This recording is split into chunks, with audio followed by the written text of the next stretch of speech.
আসসালামু আলাইকুম। অফ ট্র্যাকে সকলকে স্বাগতম জানাচ্ছি। বাংলাদেশ শ্রীলঙ্কার মধ্যকার সেকেন্ড টেস্ট শুরু হবে কিছুদিনের মধ্যে, কিছুদিন বলতে আর একদিনের মধ্যেই। সো একটা কথা বলতে চাই যে আনামুল হক বিজয়, এই যে বিজয়কে নিয়ে এত কথা উঠছে, বিজয়কে কেন এত ফ্লপের পরেও বিজয়কে কেন দলে রাখা হচ্ছে বা বিজয়কে কেন সুযোগ দেওয়া হচ্ছে, বিজয়ের পরিবর্তে কেন অন্যজনকে নেওয়া হচ্ছে না। একটা জিনিস দেখবেন, বাংলাদেশের পাইপলাইন কিন্তু আগে থেকেই এরকম ভাঙাচোরা অবস্থায়।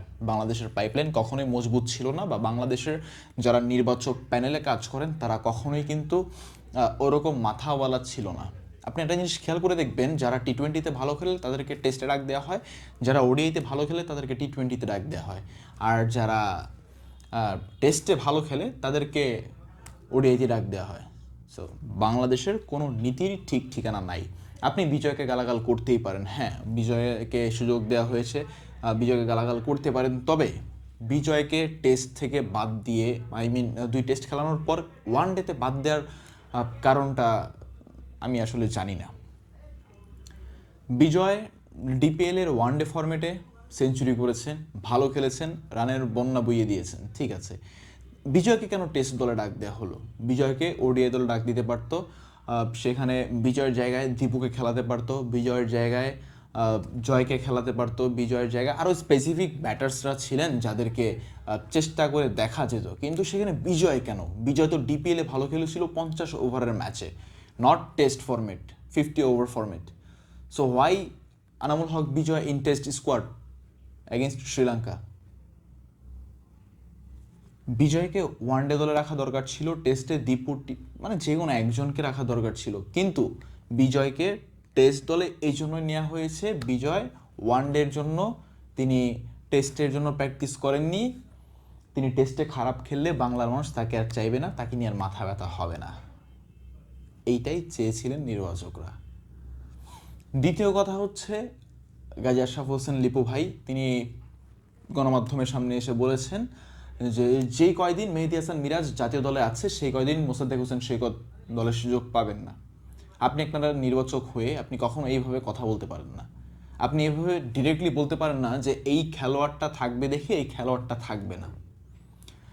মোসাদ্দেক হোসেন সৈকত 2.5 বছর ধরে দলের বাহিরে, 2.5 বছর ধরে তার গায়ে জাতীয় দলের জার্সি উঠছে না।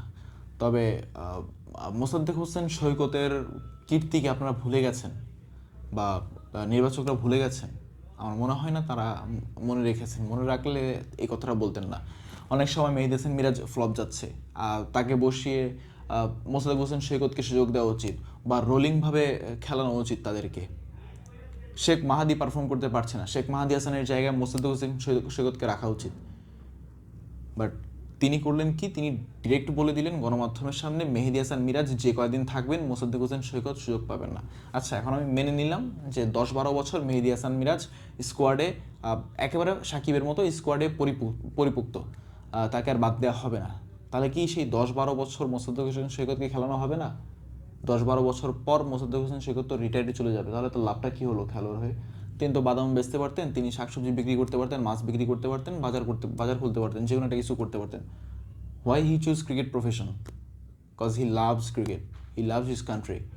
আমাদের নির্বাচকরা কখনোই মানে ভালো জিনিসের মূল্যায়ন করতে পারেনি। হ্যাঁ, মোসাদ্দেক হোসেন সৈকত আহামরি কিছু একটা করেননি, তবে কিছু কিছু ম্যাচে ইম্প্যাক্টফুল একজন প্লেয়ার ছিলেন বাংলাদেশের জন্য।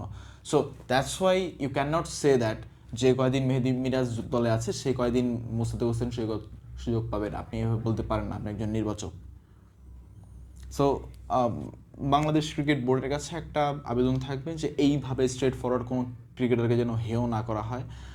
আর আনামুল হক বিজয়ে ওয়ানডেতে ভালো খেলেছে, নেক্সট ডেতে তাকে ওয়ানডেতে ডাক দেওয়া হয়, এবং শুধুই আনামুল হক বিজয় না, যে ক্রিকেটার যে ফর্মেটে ভালো করবে সেই ক্রিকেটারকে সেই ফর্মেটে যেন ডাক দেওয়া হয়। That's it. Thank you so much.